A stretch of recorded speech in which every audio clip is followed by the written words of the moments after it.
Cameron, this number 10 Lambert Road that we're actually standing in Lambert Road in Bardwell Park. Looks like just a pretty normal house in a very low density, quiet suburban area. It's going to be a 4-storey building, is that right? Yes, the owner who bought it back in April 2016 instantly wanted to knock it all down, and he wants to build up the entire block of 4-storey apartment, like a kind of a hotel or a boarding house or something like that in this area, which isn't appropriate for these kind of structures. A 4-storey hotel just sounds completely unrealistic. I reckon it is too, and we've looked at the diagrams and building, the building, what do you call them, the building notes, and online for the public to see, and a lot of them seem a little bit, out of context. A lot of them seem a little bit, kind of ambitious. Yep. You know what I mean? They seem a bit too far out. It doesn't seem to be really appropriate for an area like this low-lying suburb. What sort of provision have they made for parking? But that's one of my big concerns. There must be a lot of other people's concerns around here too. So if the 4-storey structure does get built, now there's also a hill. All of these houses are positioned on a hill, so it's going to be quite large. Yeah. And that's probably going to double or triple the parking here, because car parks here can only take about 1 or 2 cars in the driveway or in a garage. Since that house is on a corner, this intersection, it would be filled up with so much traffic. It would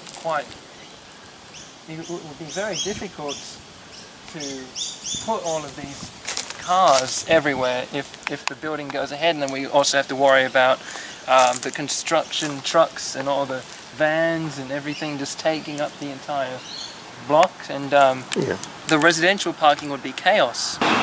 Well, it looks like a very quiet looking laneway access to the reserve. I've always loved this laneway. This is where we always hang out when we do, like when I go for a walk or when I do bush care work, or just when I pass by.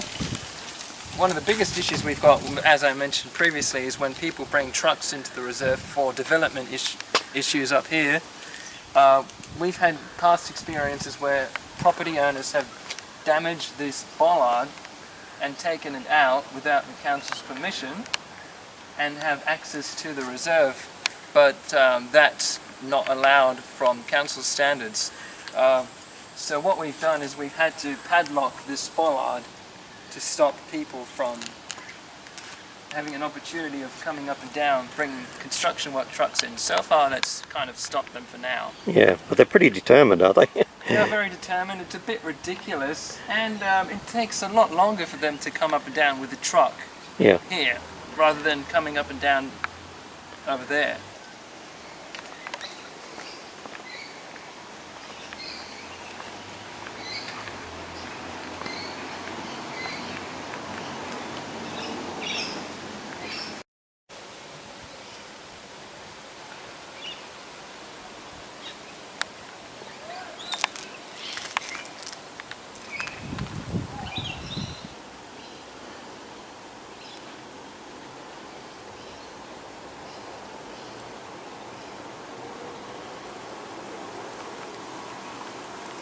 Cameron, you were talking about the damage to this ramp, Yes. this stone ramp.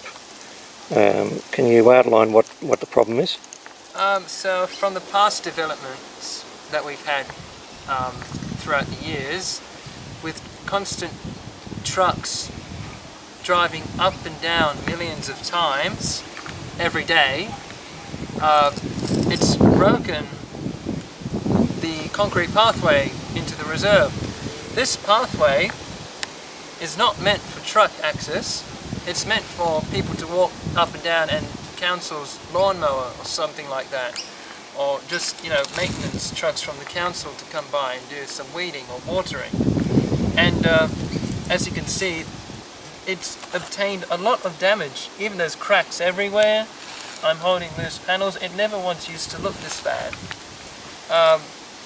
When we approached the developers few years ago who were doing the truck work, driving up and down in the past development to ask if they could fix the pathway here. They said they would, but they never came back and did. It's still been like this whole time. This is at the back of the property that has the development pending, and seems to have a lot of trees here. I would expect that all these trees would be at risk, and which would have an effect, obviously, on the reserve because it adjoins it. Yes, we love these canopies down here, and we would be quite heartbroken when the development, if it hopefully doesn't go ahead. I hope that we won't lose all of these trees because they're very special to us and they've been here for a very long time.